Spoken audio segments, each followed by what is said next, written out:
Oi pessoal, sejam bem-vindos a mais um vídeo no Estante Amarela. Antes de começar o vídeo aqui, eu gostaria de pedir pra vocês pra se inscrever no meu canal, deixar o like nesse vídeo que me ajuda muito, compartilhar com seus amigos que precisam ver esse vídeo e ativar o sininho pra não perder nenhum outro conteúdo do canal.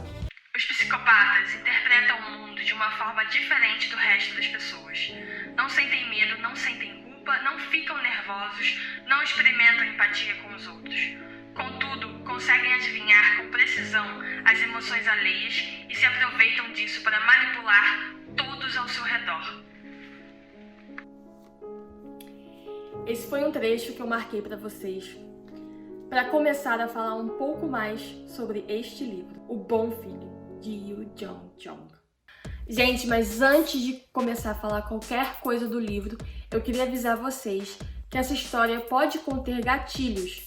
Ela não é uma história leve e pode conter trechos muito fortes que não é legal para quem não aguenta ou para quem não gosta do gênero. Esse é meu aviso e agora vamos falar um pouco mais sobre o livro. O Bom Filho conta a história de um jovem rapaz de 25 anos chamado Yu Jin. Yu Jin, desde criança, foi diagnosticado com uma doença que podia causar convulsões a ele, o que atrapalhou na sua jornada de se tornar um grande nadador, que era o seu maior sonho. Os anos se passaram e ele começou a se acostumar com o uso dos medicamentos, mas não da forma correta, já que ele escolhia alguns períodos da sua vida para parar de tomar a medicação e assim ficar mais ligado em tudo que acontecia na sua vida. Yu Jin não teve uma vida muito fácil, foi uma criança muito infeliz e teve uma juventude mais difícil ainda. Ele perdeu seu pai e seu irmão ainda criança e vivia em pé de guerra com a sua própria mãe, já que ele achava ela a responsável por ele não poder viver o sonho da vida dele. E ainda tinha que conviver com a irmã da sua mãe que vivia no pé dele e que ele não gostava nem um pouco. Mas por sorte, também ainda criança, ele recebeu em sua família um outro irmão, um irmão adotivo,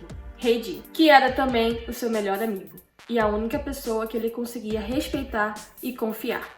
Certo dia, Yu Jin acorda de madrugada às 5 horas da manhã e percebe que tem algo muito estranho dentro de casa. Primeiro, ele sente o gosto do sangue, aquele gosto metálico na boca, e se assusta ao ouvir o telefone tocando logo essa hora da manhã. Yu Jin então levanta normalmente e quando acende a luz ele percebe que toda a sua roupa está ensanguentada e sua cama também, e todo o seu quarto. Ao descer as escadas para tentar entender o que estava acontecendo, ele encontra o corpo da sua mãe sem vida e em uma posição muito peculiar. O jovem acredita que na noite anterior ele tenha tido uma convulsão e por esse motivo ele não se lembra de nada que aconteceu. E é aí que tudo começa. Ele tenta então investigar o que aconteceu com sua mãe e por que ela sofreu uma morte tão brutal dentro de casa. Yu Jin se pergunta o que fizera na noite passada e passa a investigar como um louco toda a casa e todo o corpo da mãe para tentar encontrar a verdade. E durante a investigação ele acaba lembrando certas coisas da noite anterior, mas que ele não sabe se é totalmente verdade porque ele poderia estar delirando ou coisa do tipo. E descobre coisas que ele nunca gostaria de ter descoberto. Naquela noite, não apenas sua mãe foi assassinada, como também uma moça que voltava para casa de madrugada. Yu Jin, ao acessar suas lembranças e as provas que sua mãe havia deixado antes de partir, ele descobre que sua vida inteira foi uma mentira e que aquela história podia ser bem pior do que parecia. Eu, apesar de tudo, realmente gostei do livro. É uma história extremamente forte, que eu tive dificuldades enormes para ler, porque terror não é muito meu estilo, mas eu comecei a ler esse livro por conta de ser de uma autora sul-coreana. E como eu gosto bastante da cultura, eu queria conhecer um pouco mais dentro da literatura. Mas assim, eu aguentei ler, apesar de várias cenas serem descritas de forma muito detalhadas, e também por conter elementos do terror que particularmente me assustam bastante e que me deixam enjoada e que me provocam um certo desconforto dentro de mim. A autora consegue fazer o suspense render bastante. Ela consegue te provocar a querer entender o que estava acontecendo junto com o personagem principal. E ao mesmo tempo que você quer, você também não quer saber, porque é assustador. Mas com certeza o pior pra mim na hora de ler foram as cenas das mortes. Porque tanto da morte da moça desconhecida, quanto da mãe e quanto outras mortes que acontecem durante o livro. A autora dá detalhes tão vívidos do que estava acontecendo ali naquele momento que você se sente a própria testemunha do assassinato. Por que você deveria ler esse livro? Primeiro, porque a história é completa. Você não vai ficar se sentindo vazio por não ter no final ou por faltar alguma coisa. Tem tudo. A história é completa. Você não vai perder nada. Dependendo do ponto de vista, você vai se sentir furioso. Você vai querer justiça. Você vai querer, não sei, lutar por aqueles que perderam a vida nesse livro. Eu juro, assim, é bizarro.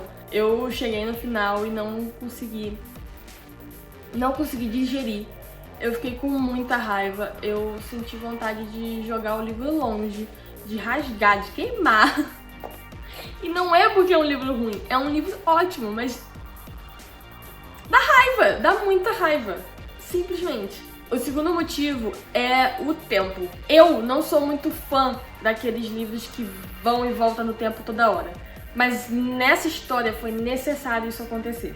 Primeiro, para guardar o suspense, e segundo, para deixar a história, para ter graça a história, e não ser mais uma história de suspense, né? Mais uma história de um psicopata louco saindo matando todo mundo. É muito interessante você passar, saber o que tá acontecendo no presente, ver o que aconteceu no passado através das lembranças do narrador, ver um outro ponto de vista através do diário da mãe dele. É muito legal essa conexão que a autora faz com todos esses tempos. O terceiro porquê apesar de não ser confuso todo a linha da história, o narrador em si é muito confuso e você vê aquela confusão dele, porque isso torna o livro mais interessante, porque você se sente como se fosse você, sabe? Como se você precisasse lidar com aquilo que estava acontecendo.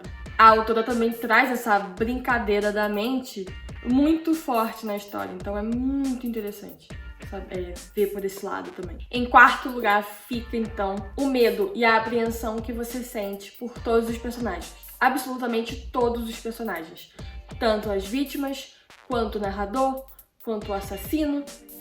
Tudo. Você fica apreensiva por todos eles. A autora te passa o medo de cada um deles. Tanto das vítimas, quanto do assassino. E principalmente do narrador, né? Ele que tá vivendo aquilo, ele que tá investigando e é ele que tá lembrando das coisas. Então, você fica apreensivo a todo momento. O quinto porquê é a investigação. Claro que um livro de mistério, de assassinato,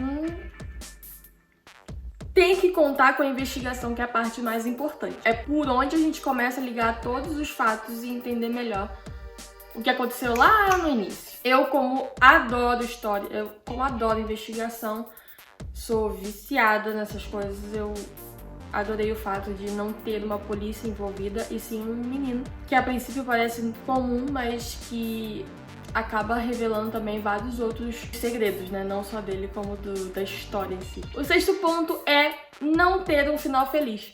Não, o livro não tem um final feliz. E eu acho muito interessante, porque tem história que não pode ter um final feliz, porque não faz sentido ter um final feliz. Claro que, nesse caso, poderia ir pelos dois caminhos, mas a autora escolheu o final infeliz. E, apesar de eu ter odiado, eu compreendi. É claro que eu preferi o final feliz, mas o final infeliz também fez muito sentido. Então, é mais interessante. Tem uma coisa mais interessante no livro, que não é obedecer às regras.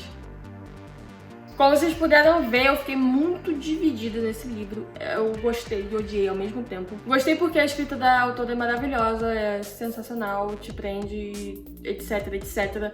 Mas a história em si, eu fiquei com muito ódio e eu acho que não tem como não ficar. Claro que tudo isso é baseado numa opinião particular, então provavelmente eu não sei se vocês sentiriam o mesmo, ou se sentiram, ou se vão sentir o mesmo que eu. Mas assim, eu queria deixar aqui registrado que esse livro foi um dos livros que me deixaram mais em cima do muro esse ano. E tipo assim, nossa, eu tô com raiva dele até agora. Ele daria um ótimo, inclusive, ele daria um ótimo filme, porque assim, Netflix, entra em contato com a autora e faz um filme pra nós. É isso, espero que vocês tenham gostado do vídeo. Se vocês já leram ele, deixa aí nos comentários. E não se esqueçam de me seguir nas minhas outras redes sociais que estão aqui. E é isso, obrigada, até a próxima.